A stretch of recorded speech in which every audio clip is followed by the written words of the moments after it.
Então aconteceu que no segundo 1023º ano do governo do Jonas, o membronita pensou, e estando a ponderar, sua mente se iluminou e pôde ver claramente. Pois em verdade vos digo, meus fiéis, que se dentre vós algum membronita deste emana sabedoria e conhecimento, e a verdade vos libertará. Sábio é o membronita que conhece os limites da própria ignorância. A sua alma está em jogo. Decidi investigar melhor o assunto. E que depois de muito conhecimento adquirir, descobre que, por fim, nada sabe. O membro fiel. Saudações, membronitas! Eu sou o Ozzy e esse é o Membro Pod, seu canal de podcast de estudo da história da Igreja de Jesus Cristo dos Santos dos Últimos Dias. Já falamos um pouquinho sobre esses danitas em alguns episódios esporádicos, né? Nada muito relevante ou detalhado, então vamos dar uma olhadinha hoje. Dando uma checada no blog Investigações Sud, fala ali que os danitas eram um grupo secreto organizado durante a época de Joseph Smith. Então já foi na época de Joseph que foi criado isso aí. Sob a supervisão de Sampson Avard. Devia ser o capitão da tropa? De acordo com o David Whitmer, vamos ver o que ele falou. Ele falou lá no An Address to All Believers in Christ, de 1887, página 27 e 28. Lembrando, antes de ler, David Whitmer já tinha se afastado da igreja, tá? Ele poderia ter, sim, motivações para inventar a história, aumentar a história, ou para falar a história como ela realmente aconteceu. Vamos dar uma lida e vamos ver o que ele falou.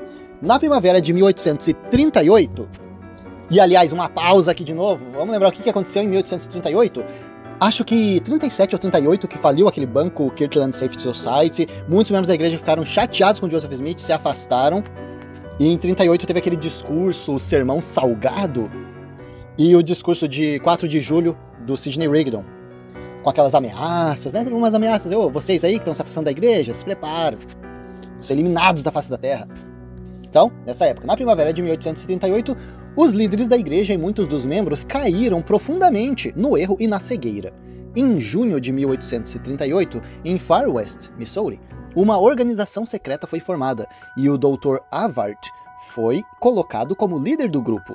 Um determinado juramento foi feito por todos os irmãos para vinculá-los e apoiar os dirigentes da igreja em tudo o que eles ensinarem. Todos os que se recusaram a este juramento foram considerados dissidentes da igreja, e algumas coisas foram feitas com esses dissidentes, de acordo com o bando secreto do Dr. Avard. As perseguições contra mim por tentar mostrar-lhes os seus erros se tornou de tal natureza que eu tinha que deixar os santos dos últimos dias. Então aí, né? Palavras de David Whitmer. Acho que tá bem dentro da realidade, né? Não vejo nada de exagero aqui na fala dele, realmente. Isso aconteceu em 1838, e a gente sabe que ele teve que sim sair da igreja, e toda essa família Whitmer, que estava bem vinculada com a igreja, todo mundo saiu e meio que na correria. A gente já falou lá nos primeiros episódios, falando sobre Joseph Smith, sobre as testemunhas do livro de Mormon. A Universidade de Brigham Young faz alguns estudos, então eles chamam esses estudos de Brigham Young University Studies. Eu acho que eles separam por temporada, então tem Winter, Summer, Spring, Autumn. E então na BYU University Studies de Winter de 1988, na página 14. Não tenho certeza quem desenvolveu esse estudo, mas está lá para quem quiser dar uma checada. Ele está citando uma parte do diário de Joseph Smith. Vamos ver o que fala lá. Então, nas palavras de Joseph, no diário pessoal dele, quando ele estava falando sobre os danitas estarem levando justiça para aqueles que se opuserem à igreja, Joseph falou assim: nós temos a companhia dos danitas nesses tempos, para tornar fisicamente correto o que não está correto. Será que ele quis falar de força bruta? E para purificar a igreja de grandes males que já existiam entre nós, pois eles não podem ser ajustados pelos ensinamentos e persuasões. Esta companhia se exibiu, ou parte dela, no 4º dia do mês de julho. Olha aí, 4 de julho, é o dia que teve o sermão lá do Sidney Rigdon, né? Só que o que é curioso, né, nesses escritos de Joseph Smith, eles estão datando de 27 de julho de 1838, né? Só que isso tinha sido riscado no diário dele, tipo uma tentativa de ocultar essa informação. Que mancada, hein? Quem será? Será que foi o próprio Joseph? Ou foi algum líder da igreja, algum historiador, que resolveu que essa informação não seria apropriada? Sabe quem que é o historiador que conseguiu verificar essa situação? O H. Michael Marquardt. Lembra? A gente já falou dele, teve um estudo dele, alguns episódios anteriores aí. Então o Marquardt foi lá, deu uma olhada e falou, cara, isso aqui tá estranho, olha isso aqui. Depois outros estudiosos mormons também foram verificar, que é o Dean C. Jesse, a gente já falou dele, e tem um outro carinha que eu nunca tinha visto ainda, que era o David J. Whitaker. Eles verificaram essa data aí no diário de Joseph, o que estava arriscado, e eles conseguiram decifrar o que estava embaixo dos rabiscos. Cara, só o fato de ter riscado alguma coisa já me deixa muito intrigado. Uma informação também que eles levantam é que Joseph Smith negava publicamente que existisse essa organização aí dos Danitas. Por exemplo, no History of the Church, no volume 6, página 165, tá escrito lá assim: o sistema Danita, descrito por Norton, nunca existiu. Num documento chamado Convênio Solene, um tal de Justus Morse, ele estava falando sobre os Danitas, né? Ele estava falando como eles tinham sido instruídos a ajudar um membro da igreja, mentindo. E ele escreve assim, ele disse, mentiram com tal convicção e segurança que ninguém questionaria o nosso testemunho. Joseph era bem interessado nessas questões de organizações secretas. Então, por exemplo, ele criou os convênios do templo, né? São coisas secretas, né? Por mais que sejam ditas sagradas, mas sim, elas são omitidas da população em geral. Ele teve uma inclinação boa ali para a maçonaria, que também são uma organização mais secreta. Ele criou aquele Conselho dos 50, que a gente já falou no episódio anterior aí. Era uma organização política onde Joseph ia reinar na Terra. E também era secreta, não era uma coisa assim, né, totalmente aberta, não era aberta nada, na verdade, para as pessoas, então era o Conselho dos 50. Então, nada me surpreende dele estar organizando aí uma força tática militar secreta. Bom, tem um trabalho aqui da Brody, que é o No Man Knows My History, de 1945, 100 anos depois da morte de Joseph. Juntamente com Klaus J. Hansen, que escreveu o livro Quest for Empire, The Kingdom of God and the Council of the 50 in Mormon History. Eles deram uma explorada nesses assuntos, sim, porque os líderes da igreja estavam sempre negando a existência dessas organizações, até que finalmente, aí, devido ao trabalho desses historiadores, essas informações vieram à tona. Então, o que são eles? Quem são eles e por que eles são importantes? Os Danitas são uma organização fraternal fundada pelos Santos dos Últimos Dias em junho de 1838. Olha aí, ó, bem na época que o banco tá falindo, os membros estão ficando chateados, nada melhor do que ameaçar eles com força militar. Bom, basicamente eles eram um grupo de homens vigilantes e mormons, assim, extremamente zelosos, que juraram apoiar o cabeça da igreja, né, Joseph Smith, em todas as coisas que ele dissesse ou fizesse, fosse certo ou errado. Cara, pra mim eu já consigo visualizar eles aí como os extremistas sud da época.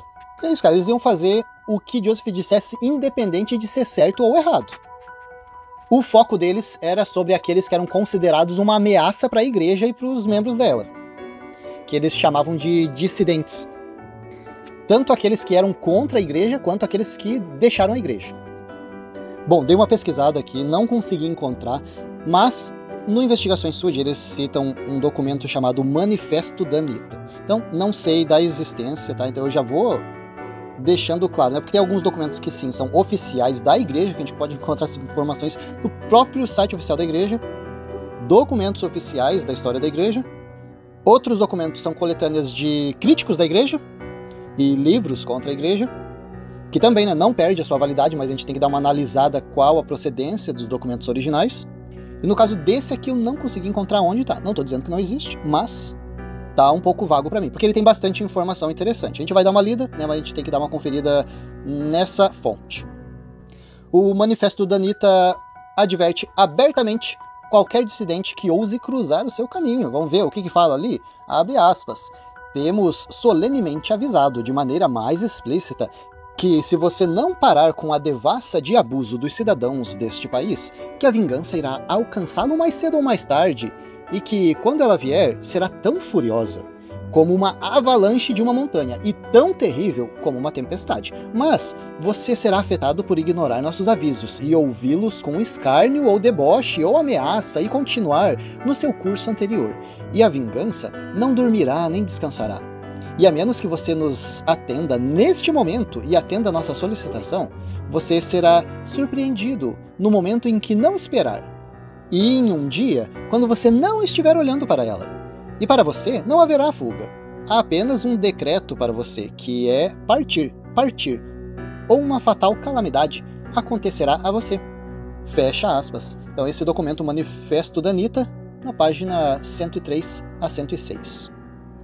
Diz que esse manifesto tem 83 assinaturas, como se tivesse 83 membros, entre eles Hiram Smith, o irmão de Joseph. Os danitas, eles eram executores da lei da consagração. Para quem lembra, a lei da consagração, tudo que você tem é da igreja, deixa que Joseph vai repartir aí entre todos. Basicamente é um comunismo mormon mandatório, e se você não cumpre, tem os danitas para te ajudar nessa tarefa. Então talvez vocês vão lembrar, quem assistiu todos os nossos episódios, vai ver lá no episódio do Piche e Pena, que Joseph e Sidney Rigdon foram atacados. E as motivações estavam meio confusas. Alguns historiadores dizem que era por Joseph estar mexendo com a mulher dos outros, meninas menores. E o pessoal ficou enfurecido, inclusive essa seria a motivação de quererem castrar ele, mas também levantaram a hipótese. E o pessoal está furioso porque Joseph e Sidney Rigdon estavam aplicando essa lei da consagração. Tudo que é de vocês tem que ser da igreja e a gente reparte de volta para vocês. E o pessoal não estava gostando dessa ideia. Bom, se foi levantado isso como talvez uma motivação para aquele Piche e Pena, é porque era uma informação, uma situação relevante na época aí na igreja, e talvez por isso a necessidade desses danitas. Cara, eu tô vendo também eles como uns cangaceiros, Eles aplicavam a lei, faziam, entre aspas, a justiça com as próprias mãos. Mesmo que isso representasse que eles tivessem de usar de maneiras ilícitas para atingir o objetivo deles. Os danitas também vigiavam as eleições na época, na comunidade mormon, para evitar uma eleição injusta. Agora, Bom, muito dessas informações a gente está vendo aqui no blog Investigações Sud, tá? Eu não estou conseguindo ver fontes sobre algumas dessas informações, então eu estou na dúvida aqui de onde foram retiradas, considerando a possibilidade de terem tirado essas informações aqui desses 2 livros que a gente citou ali em cima. Em cima é para mim, tá? No meu documento, para vocês anteriormente. Outra informação é de que o reinado desses danitas terminou em Missouri mesmo. Então, se os membros foram expulsos em 1838, esse grupo não existiu por muito tempo. Mas fala que mesmo assim, mesmo depois dessa organização ter sido dissipada, muitos desses ex-danitas, que são os caras radicais que fizeram esse juramento, continuaram a manter posições de destaque na igreja, obviamente, na milícia do Oeste, por exemplo, quando foram para Utah. Então, imagino sim que eles iam deter bastante poder e influência dentro da organização da igreja. E olha só que informação interessante aqui, depois que eles foram expulsos, saíram do Missouri, essa organização se dissipou, um novo grupo de mormons devotos aí se formou. Eles eram conhecidos como os Anjos Vingadores de Brigham Young.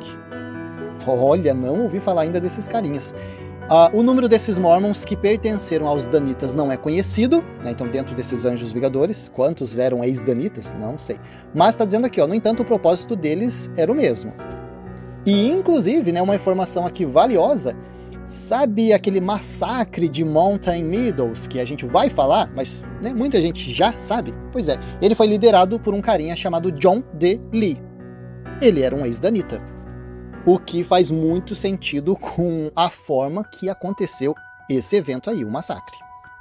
Realmente nesse episódio aqui, a investigadora deixou a desejar bastante nas fontes. Eu tô vendo várias informações aqui interessantes que eu gostaria de confirmar elas nas fontes originais.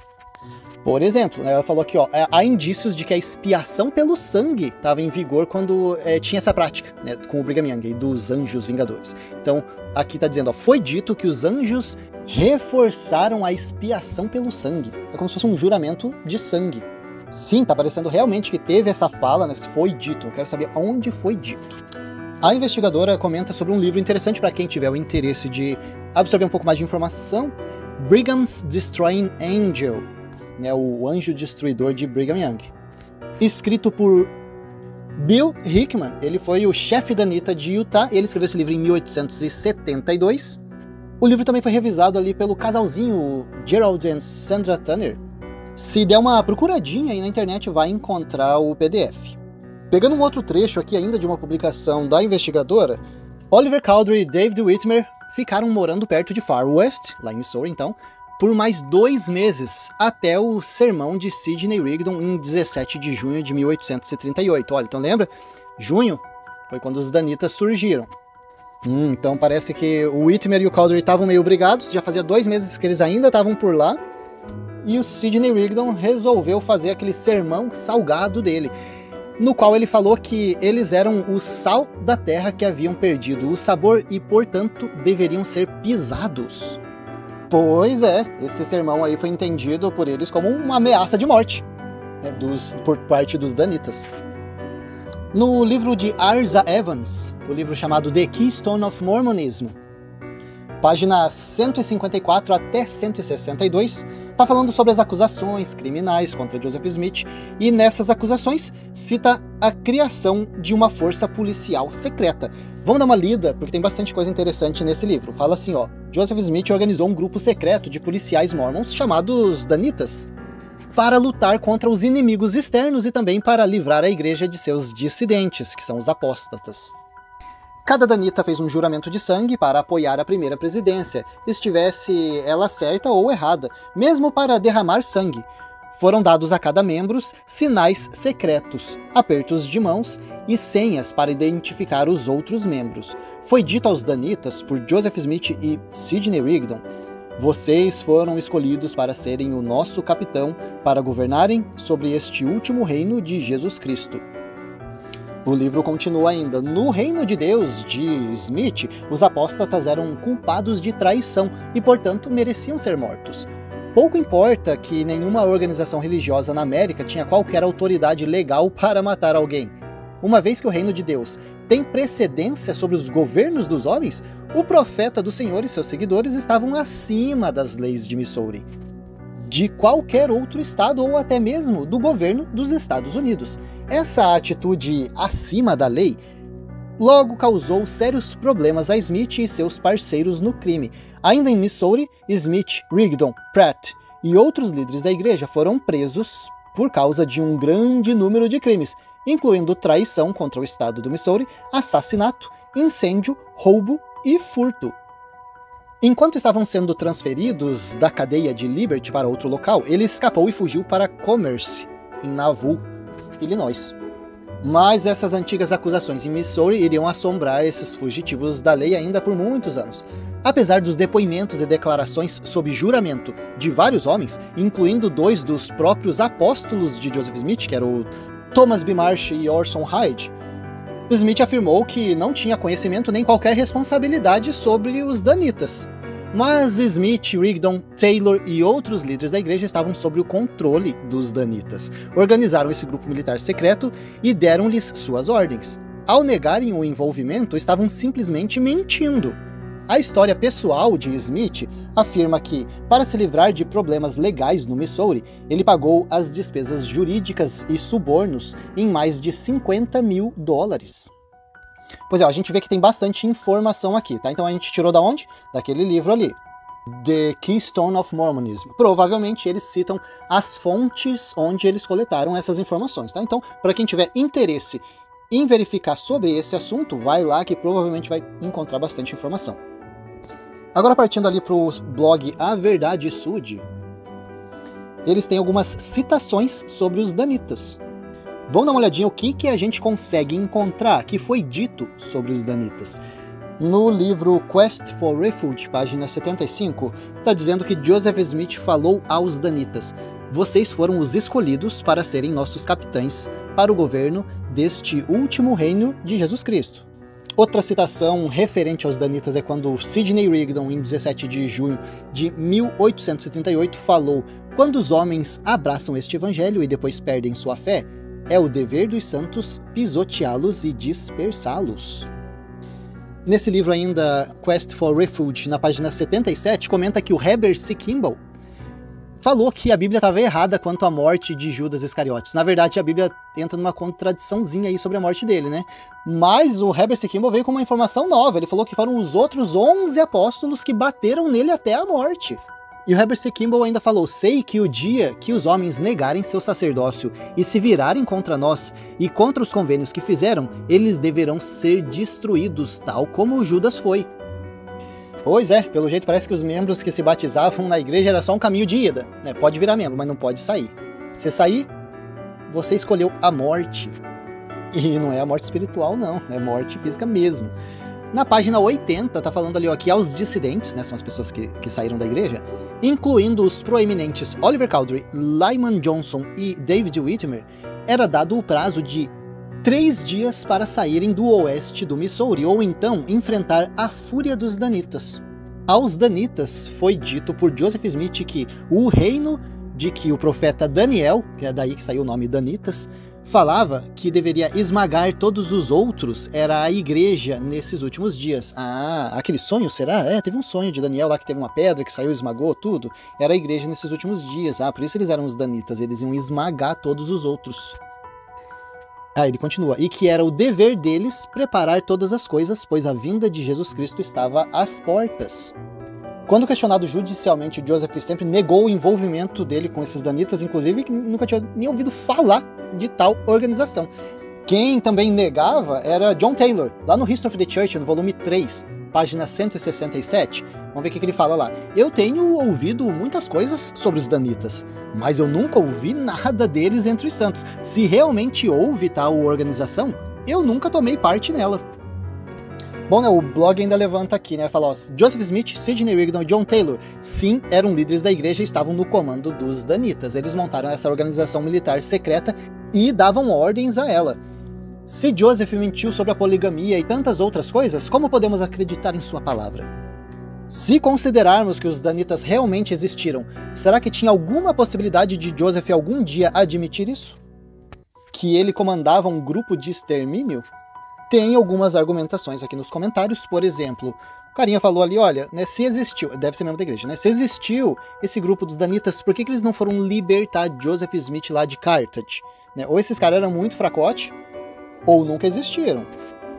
Bom, eu imaginaria que talvez, se o grupo existiu, né, não tô nem confirmando que o grupo existiu, tá? Essa informação a gente coleta bastante, tem estudiosos que levantam, eu imagino que sim, tem uma grande possibilidade de ter existido, mas realmente é um assunto bem vago. Uma coisa que contribui é o fato de terem riscado isso do diário. Cara, se riscaram isso do diário é porque estavam devendo. Então sim, isso eu considero mais a possibilidade. Mas assim, como realmente era essa organização, o que eles faziam, quando existiram, quando deixaram de existir, não sei se eu consigo confirmar tudo isso. Mas imagino que sim, na época que Joseph foi preso, esse grupo já não estava ali em funcionamento. E simplesmente acho que não deu tempo mesmo dele ser resgatado. Outro membro comentou ali, esse negócio são coisas fantasiosas, pacto de sangue, hahaha, que ridículo. Bom, né, membro há 14 anos, isso foi publicado em 2013, então foi de 2000. Sim, é porque não foi membro antigo, nem eu fiz as minhas investiduras em 1990, mas para quem foi membro e fez suas investiduras até essa data, sabe que sim, existia o pacto de sangue no templo. Isso foi alterado nos anos 90. A gente vai estar vendo detalhes sobre isso num episódio específico. Né? Então não é fantasioso, não é ridículo. Aconteceu. Agora, coletando informações na Wikipédia, que a gente ainda não tenha coletado, a informação de quando foi formado esse grupo está dizendo com ponto de interrogação 1834 ou 1838. Então ainda tem uma dúvida sobre quando esse grupo foi formado. Imagino que sim, né? Se é um grupo secreto, não vai ter uma informação muito detalhada sobre. Aí fala que os fundadores são Sampson Havard, que a gente já falou sobre ele, mas também tem outros dois carinhas que são Jared Carter e George W. Robinson.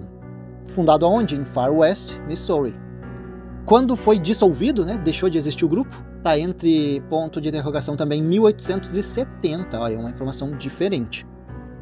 Propósito, proteger os Mormons de ataques e se proteger de ataques inimigos de não-membros e dissidentes internos. Métodos utilizados: serviam como guarda-costas, polícias, unidade paramilitar, operações de guerrilha, assassinato e vigilância. Quantos membros tinham essa organização? num ponto de interrogação, 300. Mas está dizendo, entre parênteses, 83 assinaturas no Manifesto Danita. Olha aí, ó, o Manifesto Danita sendo mencionado aqui. Principais lideranças, cita aqueles 3 nomes que a gente acabou de citar, mas também entre eles está dizendo ali, ó, Bill Hickman, que é o carinha que escreveu aquele livro. Bom, informação aqui também, eles dizem que os danitas tomaram um papel fundamental aí na guerra de 1878, que é a Mormon War. Na Wikipédia fala que tem bastantes indícios de que esse grupo existiu, que estava ligado a Joseph Smith e à igreja, mas também fala que Joseph sempre negou a sua participação ou a existência desse grupo. Então eles dizem que oficialmente os historiadores não chegam a um acordo sobre esse assunto. Tá ali dizendo também que no início foi criado esse grupo e Joseph Smith pareceu que ele endossava as ações do grupo, mas depois o grupo começou a ficar muito violento, tiveram algumas ações que culminaram na histeria ali de Missouri, que levou àquela ordem de extermínio. Então, num geral, os historiadores concordam que Joseph aprovou os danitas no início, mas que provavelmente ele não foi informado de todas as ações desse grupo. Aquela confusão ali sobre 1834 ou 38 é porque eles estão considerando que aquele exército de Israel que a gente falou lá, eu acho que aquele episódio sobre o Zelf, o guerreiro lamanita branco, fala sobre essa expedição, aí uma expedição militar que Joseph organizou em 1834. Então estão dizendo que o início desse grupo danita era esse exército de Israel que depois evoluiu propriamente para o grupo danita. Para dar um pouco mais de contexto também, o Wikipedia explica, olha, os Mormons eles chegaram em Missouri, estavam causando muito alvoroço por causa do comportamento deles, eles tiveram muitos dissidentes, né, que são membros que são expulsos ou que querem sair da igreja. Como eles não podem sair da igreja em paz, né, geralmente eles são expulsos do território, e às vezes muitos deles eram de alto escalão na igreja. Isso causava um conflito, né, eles não queriam sair das terras, das propriedades deles, a igreja não queria eles por ali, então isso acarretava, sim, em um conflito violento. Governo também tomava parte nisso. Olha outra parte aqui, tá falando dos membros da igreja estavam sendo expulsos do Missouri, a terra onde Joseph já tinha dito que ia ser a Sião, e para se defender, Joseph falou, olha, capítulo 18 do livro de Juízes fala sobre a tribo de Dan, fala assim, se o inimigo vier, os danitas estarão atrás deles, ou seja, os irmãos em legítima defesa. O Samson Avard, que tinha ouvido esse discurso aí de Joseph, organizou essa milícia para a defesa e proteção dos membros. Ele dizia que tinha o aval da primeira presidência e também ensinou aqueles que estavam seguindo eles a roubar e saquear, porque com aquilo o reino de Deus seria construído. No livro Le Sueur, de 1990, página 145, até comenta que um agente do governo escreveu sobre isso. Ele falou assim, os cidadãos de Davis e Carrolls e alguns outros condados normais levantaram multidão após multidão durante os últimos 2 meses com o propósito de expulsar os Mormons desses condados e do estado. Essas coisas finalmente incitaram os Mormons a um estado de desespero, que agora fez com que alguns membros se tornassem agressores em vez de agirem na defensiva. Temos algumas outras fontes aqui, ó, como por exemplo John Smith, um conselheiro na primeira presidência, escreveu no diário dele sobre os danitas, sobre as reuniões rotineiras que eles faziam. Também fala sobre o nome danitas, provavelmente se referia à profecia bíblica encontrada em Daniel 7:18. Isso foi citado ali pelo Mormon Albert P. Rockwood, no diário dele de outubro de 1838, quando ele escreveu que as companhias chamadas danitas são chamadas assim por causa do profeta Daniel, quando ele disse que os santos deveriam tomar o reino e o possuir para sempre. O Thomas B. Marsh saiu da igreja porque ele ficou chateado com o jeito que a igreja manipulava as suas finanças, e quando ele saiu falando mal. Sendo assim, então ele foi excomungado, e obviamente esse grupo aí dos danitas estava no encalço dele. Ele estava presente também ali naquelas primeiras reuniões dos danitas, onde eles juraram apoiar os chefes da igreja em todas as coisas que eles dissessem ou fizessem, sejam certas ou erradas. Então olha aí, ó, Thomas B. Marsh relatando isso daí. Teve um outro membro que saiu da igreja, chamado Reed Peck. Ele alegou que o Carter e o Dimmick B. Huntington propuseram que o grupo matasse esses homens, né, os dissidentes, para que eles não fossem capazes de ferir a igreja. Agora eu tô lembrando. Teve um episódio que a gente citou aí que teve um carinha que tava perseguindo a igreja e esses dois, o Carter e o Huntington, perseguiram ele e mataram. Aí, ó, esses dois faziam parte da chefia dos Danitas. O contexto agora tá fazendo mais sentido. Então, no início desses Danitas, eles estavam argumentando sobre essa proposta aí de perseguir e matar esses membros que saíam da igreja, para eles não perseguirem ou né, não difamarem a igreja. E na época, ainda o Thomas B. Marsh era membro da igreja, ele estava nessas reuniões e ele argumentou com sucesso contra essa proposta do grupo. Olha só, então teve o sermão salgado, né? Aí teve um membro da igreja chamado Ebenezer Robinson, que ele falou que no dia seguinte saiu uma carta que foi levantada lá no escritório da primeira presidência, que inclusive mais tarde aquele líder dos Danitas, o Sampson Havard, acusou o Sidney Rigdon de ter escrito essa carta. Essa carta era especificamente para umas pessoas: Oliver Cowdery, David Whitmer, John Whitmer, William Phelps e Lyman Johnson. Exigia que eles abandonassem as terras e sumissem dali. E a carta dizia: vocês têm 3 dias para saírem daqui, 24 horas por dia, para saírem pacificamente com suas famílias, sem serem perturbados por ninguém. Mas nesse tempo, se vocês não partirem, nós usaremos os meios ao nosso alcance para fazer com que vocês partam. Essas informações foram coletadas pela Justiça Criminal quando estavam coletando evidências contra os Mormons para o julgamento de Joseph Smith e outros líderes da igreja. Essa documentação foi aberta ali em novembro de 1838 e terminou em 1841. Então, se você quer checar essas informações, está nesse documento, na página 103 a 106. Essa carta aí, ameaçando Oliver Cowdery e os outros líderes da igreja a saírem, né, e que essas instruções foram estendidas a todos os dissidentes da igreja, essa carta que foi alegado aí o Sidney Rigdon de ter escrito, é conhecida como o Manifesto Danita, que foi assinada por 83 membros da igreja, que inclusive tinha assinatura de Hyrum Smith. Eles disseram que todos aqueles que assinaram a carta eram danitas. A carta teve o efeito desejado, né? Então os dissidentes da igreja tiveram que sair de lá sob essa ameaça. Inclusive o John Whitmer escreveu falando que eles foram expulsos de suas casas e roubados de todos os seus bens, exceto suas roupas. O Reed Peck, que também foi um membro da igreja que saiu e foi expulso, ele afirmou que essas reivindicações pelas quais as propriedades foram tiradas deles foi de maneira injusta e sem fundamento. Que as pessoas que conhecem todas as informações e circunstâncias como isso aconteceu, sabem, não tem dúvida disso. Uma informação relevante que a gente precisa levantar aqui também é que esse Sampson Havard, que era o comandante dos Danitas, começou a fazer muita coisa escondida.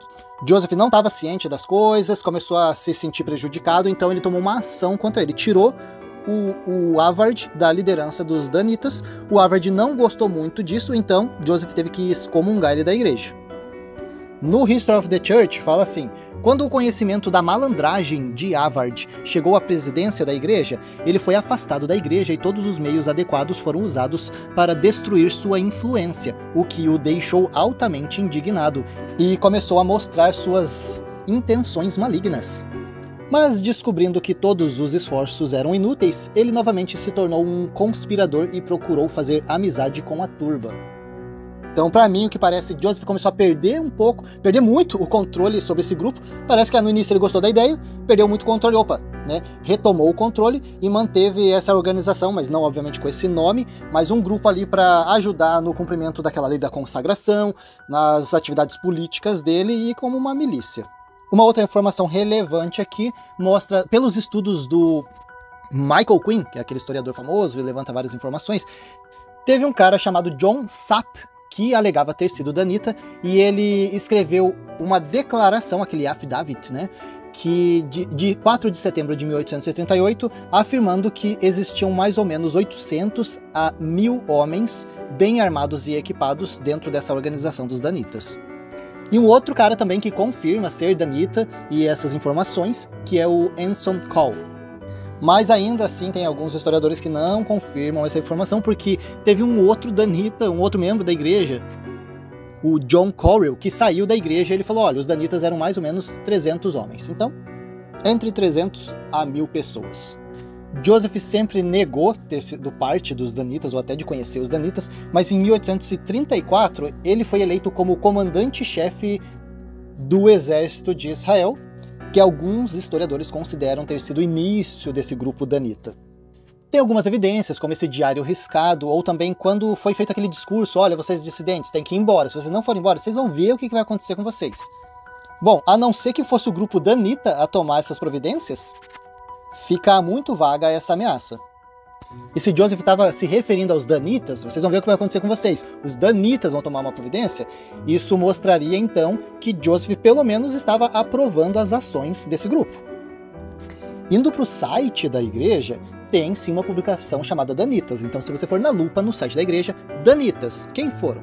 Tá explicando ali, tá dando uma explicação, falando, ó, Joseph e os membros da igreja já tinham saído de Kirtland, em Ohio, porque os ex-membros, ou as pessoas que não são membros, atacaram tanto, enfraquecendo a igreja, a ponto de destruir a igreja. Então a igreja teve que sair e foi lá para o Missouri. Então em 1838, Joseph estava vendo as mesmas ameaças acontecendo lá no Missouri. Então falou, cara, isso aqui vai acontecer de novo. Basicamente o que a igreja está dizendo. E a igreja continua falando ali no site. Alguns líderes e membros organizaram um grupo paramilitar conhecido como Danitas, cujo objetivo era defender os membros da igreja contra esses dissidentes e outras pessoas não membros. Esse grupo intimidava esses inimigos, por exemplo, advertiram alguns dissidentes a saírem do local. As tensões se intensificaram e causaram um conflito que hoje é conhecido como a Guerra Mormon no Missouri. Os Danitas eram uma milícia composta em grande parte por membros da igreja e batalharam contra os adversários da igreja no Missouri, o que gerou muitas mortes de ambos os lados.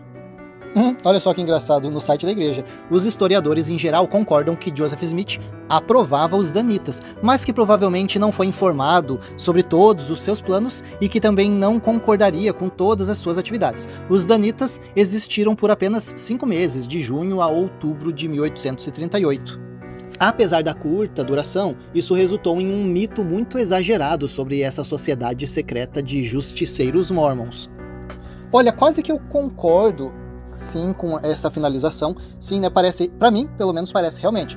Joseph ele gostava de ter o controle sobre todas as coisas. E ele estava perdendo o controle sobre esse grupo e parece que então no início ele aprovava, mas depois começou a perder muito controle e resolveu, não, vamos acabar com isso aqui, vamos tirar esse cara e vamos deixar essa organização mais concentrada aqui na gente. Mas parece sim que foi muito enfeitado também aqui no site, que, por exemplo, a gente sabe que Joseph tanto negava a participação dele com o grupo quanto da existência. Então a gente está vendo aqui no site da igreja, o site confirmando que Joseph aprovava o grupo no início, mas depois ele perdeu o controle e não quis mais. Então, por que ele negou até que ele tinha conhecimento do grupo? Complicado, né? Tá mentindo, profeta? Também a igreja não levanta os detalhes sobre, olha só, os Danitas, eles convidaram os dissidentes a deixar o local, né? Então, assim, esse convite não foi bem detalhado aqui. E também não comentaram sobre, olha, Joseph ele gostava da ideia de expulsar o pessoal, gostava, até ele perder o controle, ele gostava da ideia e da agressividade desse grupo.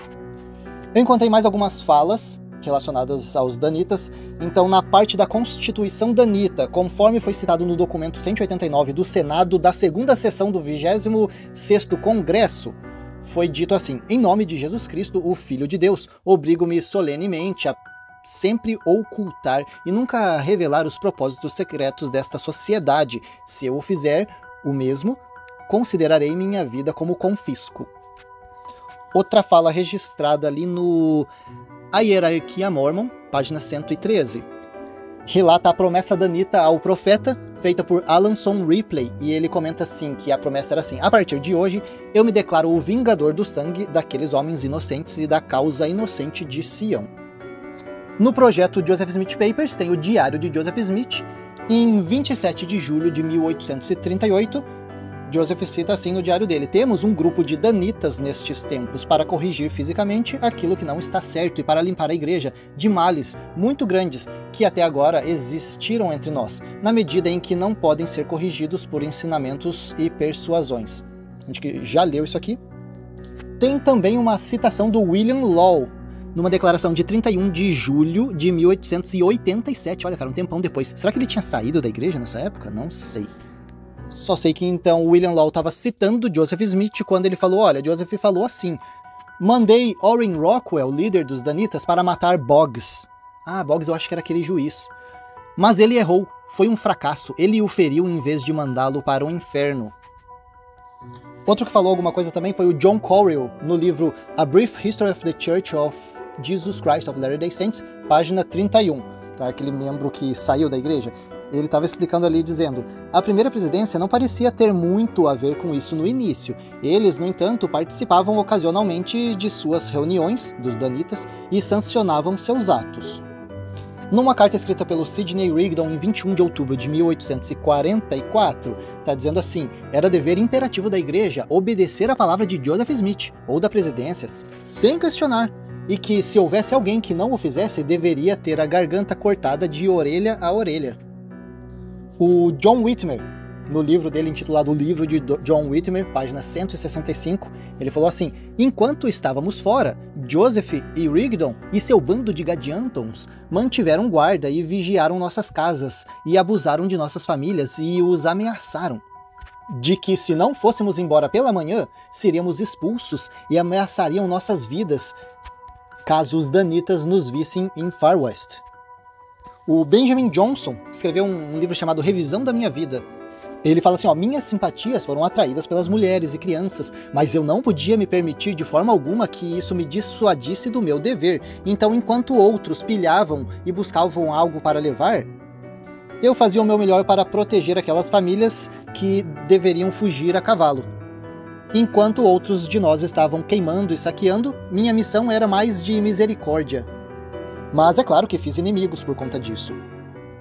Antes do meio-dia, já tínhamos colocado fogo em todas as casas e celeiros e partimos por nosso caminho em direção a nossas casas. Uma carta aqui está dizendo de Aaron DeWitt, está registrada no livro One Nation Under Gods, na página 239. Nessa carta ele diz assim: querida irmã, vou lhe contar a razão pela qual não pudemos deixar essa terra manchada de sangue, eu quero dizer, há 10 ou 12 anos atrás. Em primeiro lugar, estávamos a 1000 milhas da cidade mais próxima, a leste. 1.300 milhas da cidade mais próxima a oeste, e só Deus sabe a que distância de qualquer outro lugar a norte ou sul. Em toda essa vasta extensão de terra não morava nenhum homem branco, nenhuma civilização era conhecida, ninguém, além dos homens vermelhos, vagavam por essas sombrias solidões. Para percorrer tal espaço era preciso muita comida, uma boa carroça e equipe, aliás, tudo o que é necessário para uma peregrinação de 3 meses. Nem era seguro que alguns homens viajassem juntos a menos que estivessem bem armados. E também os bispos estavam sempre atentos. Se você começasse, eles enviariam homens para expulsar o seu estoque e, portanto, você seria obrigado a retornar. Então, se você não se comportasse e agisse como um hipócrita, o bispo enviaria os danitas para acabar com você e o enviaria através de lotes para aquela casa de enxofre brilhante sobre a qual lemos. Assim, você vê que era quase impossível escapar. Cara, isso aqui representava a vida do membro da igreja? Aquele membro que não era conivente com muitas coisas, mas que eles não tinham escolha, porque se eles se rebelassem, eles iam ser expulsos com uma força militar? Num livro chamado Mormonism, Its Rise, Progress and Present State, de 1858, página 273, cita uma carta ou uma citação de uma mulher ali. Vamos ver o que ela falou. Cara, isso aqui foi pesado pra mim, hein? Casei-me com Jesse Hartley, sabendo que ele era um gentil, na verdade, mas ele se passou por um mormon. Mas isso não fez diferença para mim, embora eu fosse mormon, porque ele era um homem nobre e buscava apenas o que era certo. Cara, ele fingiu que era membro, mas não era? Enfim. Por ser meu marido, ele teve um contato mais próximo com os membros da igreja e logo foi capaz de aprender muitas coisas sobre nós e sobre os líderes da igreja, os quais ele não aprovava e que eu ignorava. Não entendo tudo o que ele descobriu ou o que ele fez, mas descobriram que ele havia escrito algo contra a igreja e ele foi cortado, e o profeta exigiu, como expiação por seus pecados, que ele entregasse a sua vida. Que ele deveria ser sacrificado nas salas de investidura do templo, onde sacrifícios humanos às vezes são feitos desta forma. Eu nunca soube disso até que meu marido me contasse, mas é verdade. Eles matam aqueles que cometeram pecados grandes demais para serem espiados de qualquer outra forma. O profeta diz que, se eles se submeterem a isso, eles poderão ser salvos, do contrário, estarão perdidos. Isso é horrível. Mas meu marido se recusou a ser sacrificado e partiu sozinho pelos Estados Unidos, pensando que poderia haver pelo menos uma esperança de sucesso.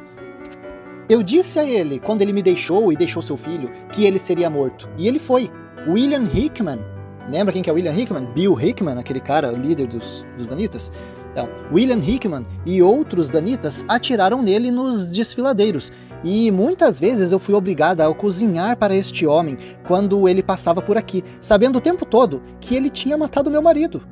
Meu filho logo seguiu o pai, no caso ela quis dizer que o filho morreu, né? E espero morrer também, pois por que deveria eu viver? Eles me trouxeram aqui onde eu desejo permanecer, em vez de retornar a Salt Lake, onde os assassinos de meu marido amaldiçoaram a terra e circulam impunes na riqueza. Cara, eu não sei o quanto de verdade tem na citação dessa mulher, mas não é irrelevante. Pessoal, o episódio ficou mais longo do que eu esperava. A gente tem bastante citações. Eu tenho mais 3 páginas de citações que envolvem os danitas. Obviamente a gente não vai conseguir ler tudo isso aqui. Só vou finalizar com a frase desse William Hickman aí. Ele escreveu uma carta para Brigham Young em 25 de abril de 1865, dizendo assim: se você quiser que eu faça alguma coisa, é só me dizer. Se você quiser isso ou aquilo, ou qualquer coisa que você puder imaginar, eu farei. Ou até se você quiser a minha vida, eu a darei sem reclamar, é só me dizer cedo ou tarde. Se precisar, eu estarei lá e não haverá nenhuma ponta solta, estou às suas ordens. É isso aí, pessoal. A maior parte desse conteúdo que a gente estudou é novidade tanto para vocês quanto para mim. A gente vai ficando por aqui e até a próxima!